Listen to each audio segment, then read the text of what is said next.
semua orang itu diedukasi kalau fiat money ya kayak US dollars dan sebagainya itu aman. Padahal ya cuma butuh satu kali round untuk pemerintahnya itu tanda kutip fuck up. Jadi pemerintahnya itu ngaco ngurusnya. Terusnya kita bisa lihat kayak tahun 1960-an lagi terjadi. Ya di mana denominasi terjadi 2 kali, devaluasi itu terjadi 4 kali. Cuma butuh satu kali decision salah aja ya. Ini bisa bikin fiat currency ini melemah gila-gilaan ya. Tahun 97-98 ya, rupiah itu melemah 85% cuma dalam 11 bulan. Fun fact. Ini data ya, di Juli 1997 ya, rupiah itu 2.400 ya. 11 bulan setelah itu ya, rupiah itu 16.000.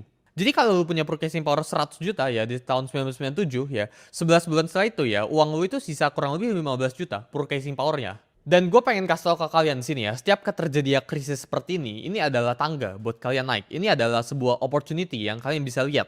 Ini bukan kita manfaatin orang lagi susah, tapi ketika lagi ada krisis terjadi ya, banyak orang yang hidupnya itu berubah, termasuk gue pribadi.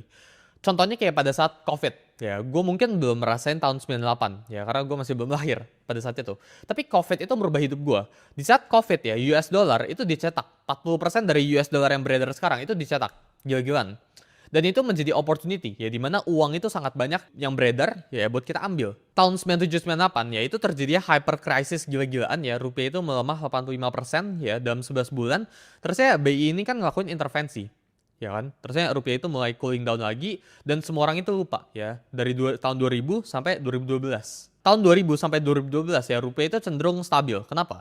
Karena terjadinya commodity boom pada saat itu. Tapi kita lihat ya dalam sejarah ya 2013 itu The Fed itu ngelakuin tapering QE namanya, quantitative easing ya, dimana The Fed ini melakukan cetak uang yang ekstrim. Dan ketika superpower country ya alias US dollars ini melakukan sebuah kebijakan atau melakukan sebuah action ya, bank action gitu ya, ini akan berpengaruh ke emerging countries ya kayak Indonesia.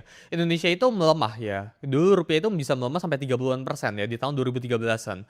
Jadi kalau kita cek ya sepanjang sejarah dari tahun 1960-an ya masa kepemimpinan siapa, ini cuma butuh 1 atau 2 kali decision yang nggak bener. Dan rupiah atau fiat currency lah kita ngomongnya itu nggak pernah stabil ya. Kita lihat sepanjang 20 sampai 30 tahun belakang ya, ini selalu terjadi krisis.